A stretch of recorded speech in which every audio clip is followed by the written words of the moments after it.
በሱ ራሱ አንተን ራስን ቻል ብላ ሲሰጣ ሰርቶ ይውልና በቃ ፉል ቤት ምናምን ይገባል። መቶ እንትን አያደርግም። ለብንዝል ራሱ መቶ እሷን ነው ብር የሚጠይቀው። እዛ እንደዚህ እንዲሆን ያደረግሽው አንቺ ነሽና በቃ ቢያንስ ከዚህ ሁሉ ውጪ ይላታለኝ። ደግሞ በቃ ለመውጣትም ተቸገረች፣ እዛ ለመኖርም ደግሞ ተቸግራለች። እና ምን ማድረግ አለባት ብዬ ከአንተ ጋር መጣሁ። ይደበድባታል ነው ያልሽኝ? አዎ ይመታል። ይሰማል? ጎዛለሁ እንዴ እኔ ራሴ እዚህ ሰዓት የሚፈርቅ እኮ። አዎ ይሰማል። አሌክስ ይመታታል ነው ያልሽኝ? አዎ ይመታታል። ሰክሮ ይመጣልና ይመታታል። ለምንድን ነው የማትወጣው ከዛ ቤት? ለመውጣትማ ልጆች አሉ። አንድ ልጇ ትልቅ ናት፣ አንደኛዋ ደግሞ ትንሽ ገና እያደገች ነው። እና ልጆቹን እንዴት አድርጌ ቢያንስ ትንሽ አድገው ቢሆን ችግር የለም ትላለች። ለልጆቿ እንትን ታስባለች ምናምን። ደግሞ የሰው አፍ ትፈራለች። እንደዚህ ህይወቷ እምቢ ብሏት እንደዚህ ብሏት ታወጣች ምናምን እንዳይሉኝ ብዬ እፈራለሁ ብላ እኔም እንደውም ውጭ ውሰጂ በቃ አንቺ ጋር ውሰጂና ልምጣ ቢያንስ ትታ ወጣች ብለው ሰው ከሚያወራ እንደዚሁ አረብ ሀገር ሄደች ልባል ሂጄ እዛው ሂጄ ከዛ በኋላ ልጆችን አሳድጋለሁ ምናምን ትላለች። እሺ ሚውት አድርጊስ። ጉዳዩ እሷም ሊሆን ይችላል አይመለከተም ሊሆን ይችላል በሚለው አስቤ ነው ያዳመጥኳት። አንዳንድ ሰው ያው ይከብደውና ጓደኛዬም ሊል ይችላል። ኢትስ ኦኬ። አሁን ሚማታ ይኸውልሽ ወንድ ልጅ ወይ ባል ዱላ ካነሳ አብራችሁ እንዳትኖሩ ጎበዝ። የፈለግከውን ልትል ትችላለህ፣ የፈለግሽውን ልትይ ትችላለሽ። ዱላ ከተነሳብሽ አንቺ መከበር ነው ያለብሽ፣ ሊያከብርሽ ይገባል። ችግር ካለ ግጭት ካለ በንግግር ትፈቸዋለሽ እንጂ ማንንም ዱላ አንስቶ የመምታት መብት የለም። ገብቶሻል? ዛሬ ዱላ ያነሳብሽ ነገ ቢላ ያነሳል፣ መጥረቢያ ያነሳል። እምን በግምት አይደለም እንጂ የብዙ ሰዎች ህይወት አይናቸው ጠፍቷል፣ አካላቸው ጎሏል፣ በህይወት የሌሉ አሉ። ገብቶሻል? አንቺን ሊገልሽ እንኳን ባያስብ እመታሻለሁ ብሎ ዱላ ሲያነሳና አንቺ ደግሞ ከዛ ሸሻለሁ ስትይ ወይ የሆነ ነገር ስትመታሽ ከሆነ ነገር ጋር ትጋጭና ወይ አካልሽ ይጎላል፣ ወይ ህይወትሽ ይጠፋል፣ ወይ የሆነ ነገርሽ ይበላሻል።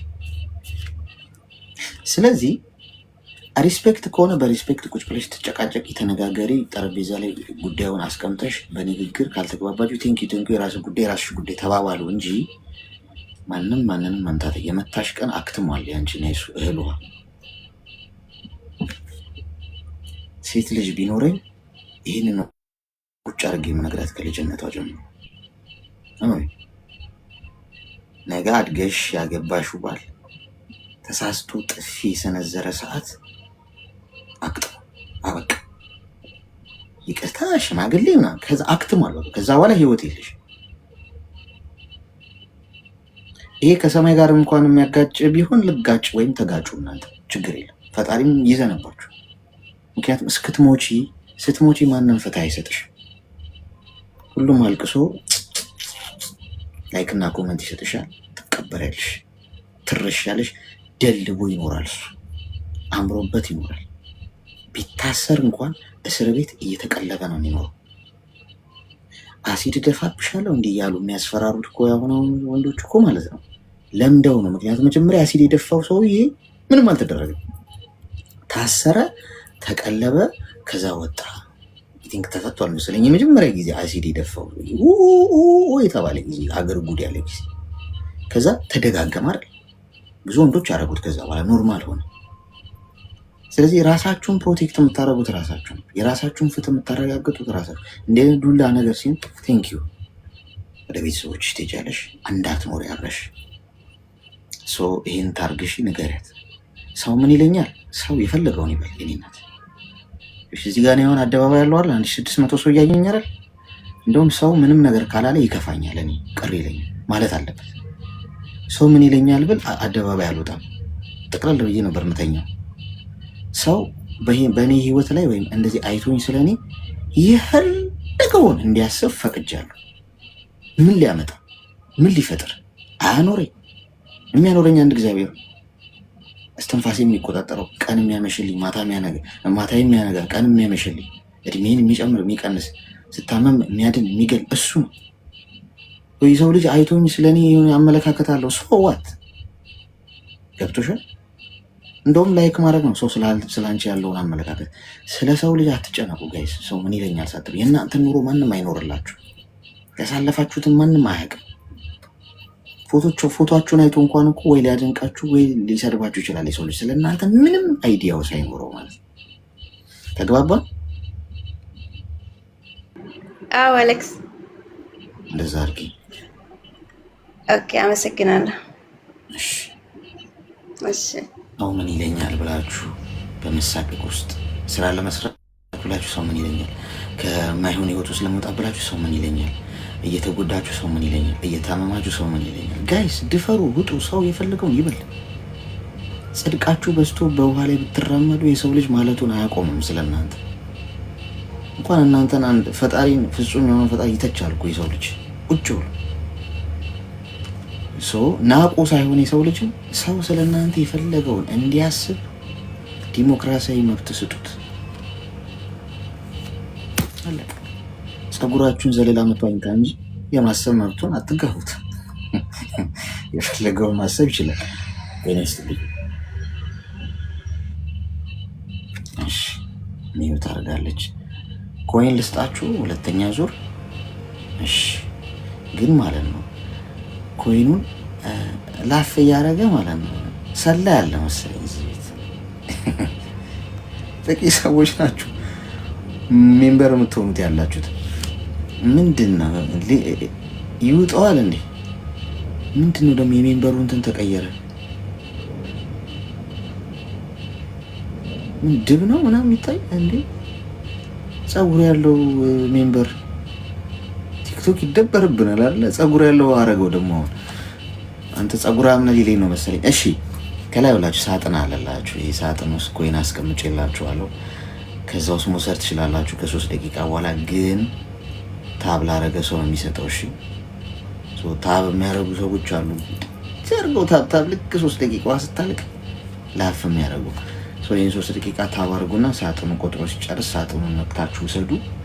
ከዛ ከላይ ከስሜ ጎን ያለውን ልብ ቅርጽ ምልክት እየነካችሁ ሜምበር ሆኑ። እሺ አም ሌቭል 2 ምን ሜምበር ሌቭል እዚህ ቤት ሌቭል 44 ነው። ሌቭል 44 ነው ትልቁ። ያው ላይ ደረሰ። ሰላም አሌክስ፣ ጤና ይስጥልኝ። እንኳን ደህና መጣሽ። አብረስጥልን። እንኳን ደህና ቆየህ። እንዴት ነህ? ክብሩ ይስፋ። ደህና ነኝ። እንኳን ደህና መጣሽ። ምን እንታዘዝ? አድናቂህ ነኝ። በጣም ነው የማከብርህ። ለእኛ ለሴቶች ያለው ክብር በጣም የላቀ ነውና ፈጣሪ ከፍ ያድርግ ኢንሻአላህ። አሜን አሜን። አመሰግናለሁ። እና እኔ ታሪክ ነበረኝና ታሪኬ ውስብስብ ያለ ነው። ለእኔ እንኳን ራሱ ቅጡም አይገባኝምና እኔ እንደዚህ ምንም ህይወትን ዲብልቅልቅ ያለ ይሆናልና እንደው እስቲ ትንሽ ልተንፍስ ብዬ። እሺ ንገሪኝ። እኔ ያለሁት ሳውዲ አረቢያ ነው። አሁን 13 ዓመት ሊሆን ነው እና ያው 13 ዓመት ባለትዳር ነበርኩኝ ኢትዮጵያ ሆኜ ማለት ነው። እሺ እና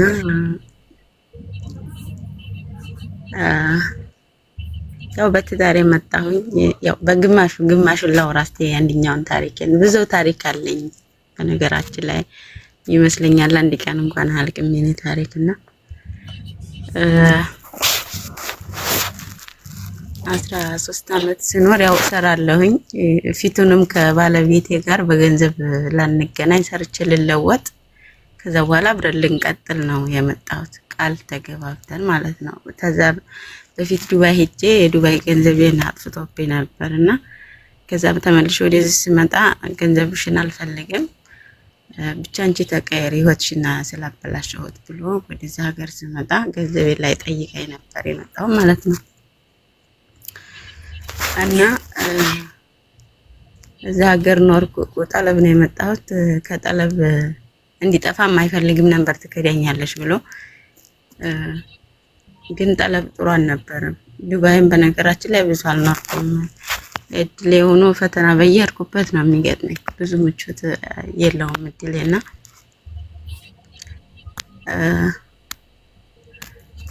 ከዛ ጠለብ አልተመቸኝም። ወደ ሀገር ልታሰፍረኝ ስትል ወጣሁ ማለት ነው። ከጠለብ ስወጣ እሱ ከጠለብ ከወጣሽ ጥሩ አይደለም ያው ትከዳኛለህ የሚል ስጋት ስላለበት ጥሩ አይደለም አለኝና ያው የሆነ ትንሽ ጭቅጭቅ ተፈጠረ። እኔ ናቶሎ አልኩት ማለት ነው። ናቶሎ ስጋት አለብህ ናቶሎ ስለው አልመጣም አለኝ። አከስርሻለሁ ያኔ ብዙም የሥራ ሰው አይደለም። መቼም ፍቅር አንዳንዴ እዚያ ያወርዳልና በፍቅር ዝም ብለን ነው የተገናኘ ነው እንጂ የሥራ ሰው አይደለም። ቤተሰብ ራሱ ፍቃደኛ አልነበረም እሱ እንዲያገባ ማለት ነው። እንትን ድምጽ አለ። ኤርፎንም ተጠቀሚ። አረ ምንም ድምጽ የለም አላህ ብቻ እናለሁት ማለት ነገር አለ። እስቲ ተረጋግተሽ እየተንቀሳቀስሽም ከሆነ ቁጭ ብለሽ አውሪልሽ። እሺ ቁጭ ብዬ ነው የማወራው። እንግዲህ እንዴት እንደሆነ ባላቅም ማለት ነው። እሺ ያው ውስጤ ግን ጥሩ ስሜት ላይ ስላልሆንኩ ድምጤ እንቀጠቀጥ ይሆናል ምናልባት። አይዞሽ። ከዛ አልመጣም አለኝ ማለት ነው። አልመጣም አለኝ። እኔም ያው መኖር ቀጠልኩ እየሰራሁ ቤተሰብ አንድ ልጅ አለች ከሌላ አባት መወልዳት ማለት ነው። ያው ልጅንም ማሳደግ እናቴንም መርዳት ያው የቻልኩትን እያረኩኝ ኖርኩኝ። እሱም ሲፈልግ የሆነ ችግር ገጠመኝ ሲል አዝም አለውም ያው በአካውንቱ አላስገባም እንጂ ሀጃ ሲገጥመው ቸገረኝ ሲል የሆነ ምንት ለቤተሰቦችን ቤት ሰራሁላቸው በወንድሙ አማካኝነት። ያው ሙሉ ለሙሉ ባልሰጠውም እንደ ሚስት የሚገባኝን አረጋለሁ ማለት ነው። አስፈላጊ በሚሆን ነገሮች ላይ እንደዛ እያረኩኝ ወደ 6 አመት ነው እንደዚህ ተቀመጥኩኝ። በዛ መካከል አለመግባባት አሁንም በድጋሚ ይፈጠራሉ። ተጣላን እሱ ጋር እሱም ከቤተሰቦቹ ጋር ተጣላ። ቤተሰቦቹ ያው አትጠብቅ አግባ ነው የሚሉት እነሱ ደግሞ አይፈልግም። እኔም ናቶሎ ስለው አልመጣም ታልክ አግባ ፍታኝ ነበር ያልኩት ማለት ነው። ወይ ናቶሎ ወይ ከራርቀን ተማምነን ስለማንኖር ፍታኝ ያልኩት ማለት ነው። አልመጣምም አልፈታምም ማለት ከዛ እንደዛ ያለ ያው እየሰራሁኝ ቤት ሰራሁ እኔ ማለት ነው። በልጅ ስም አድርጌ ቤቱን ሰራሁት። ከዛ ተሰራ። አሁንም በዝምታ ውስጥ ነው። ዝም አለ። ነይ ቶሎ አለኝ ማለት ነው። ነይ ቶሎ ሲለኝ አልመጣም መምጣት አልችልም። ብዙ ያልተሳኩ ነገሮች ስላሉ አልመጣም አልኩት። ከዛ እንደዛ እያልን እንኖርን። ገንዘብ ያው እንዳልኩ በዛው ሲፈልግ ስጪኝ ሲል ምን ሲል በኋላ አቋረጥኩኝ ሙሉ ለሙሉ ማለት ነው። ያው ምንም ሀያት የለውም። ይሄዳል በክረምት ደስ ወዳለበት ይሄዳል። በበጋ በቃም ዝም ብሎ ዘማች ነው። ይጠጣል፣ ያጨሳል፣ በየሀገሩ ነው የሚሄደው። ለዛም ነው ገንዘብ በሱ ስም እንዳይገባ የምፈልገው ማለት ነው። እና ተቀመጥን ያው እስካሁን ድረስ። አሁን ዘንድሮ ያው የሀገሩም ሁኔታ ታውቃለህ ድብልቅልቅ ያለ ነው። ልጄንና እህቴን ከሰሳቸው ማለት ነው። ገንዘብ ስጪኝ ብሎ እኔን ጠየቀኝ።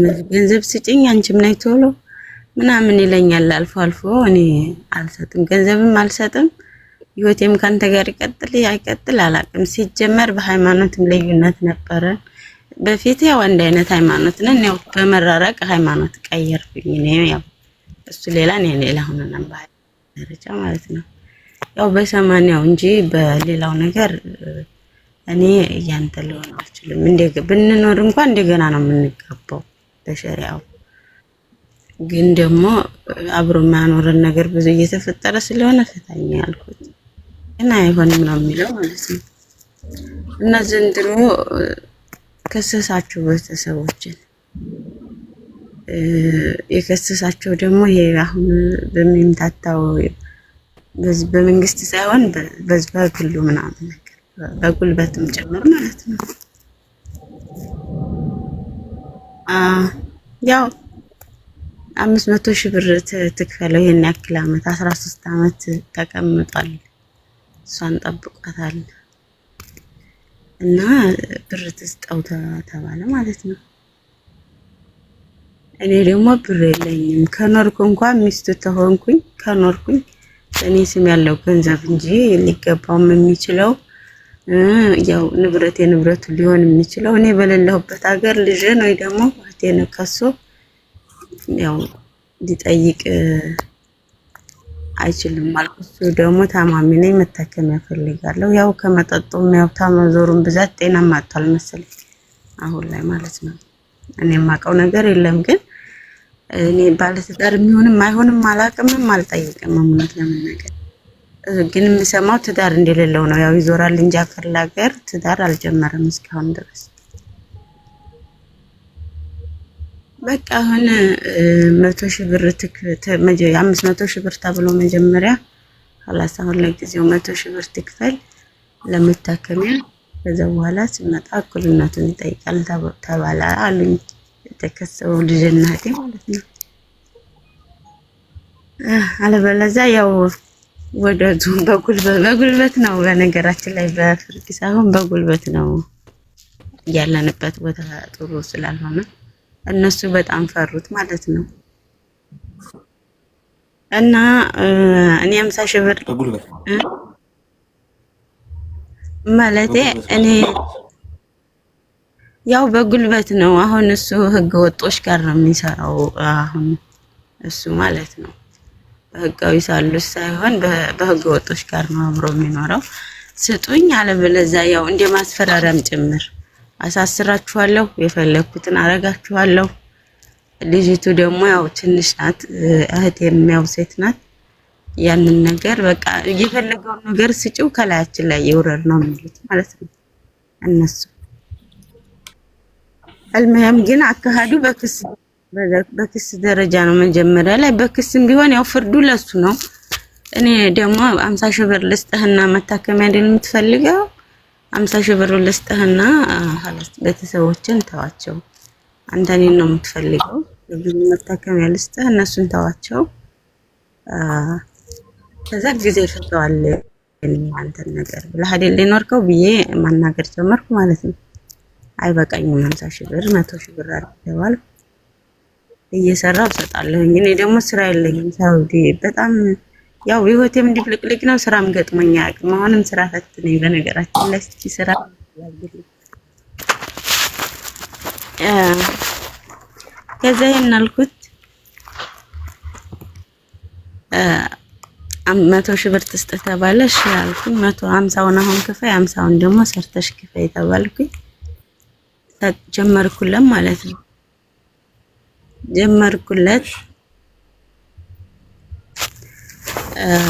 ጀምሬለት ያው ስራ ፈታሁኝ። ከዚህ መላክ አልቻልኩም። ልጄ ማደገች ለትዳር ሲጀመር ልጄ ለትዳር ደርሳለችና ልጅቱ ስታገባ አብዛኛውን ቤቱ በሷ ስም ስለሆነ ልጅቱ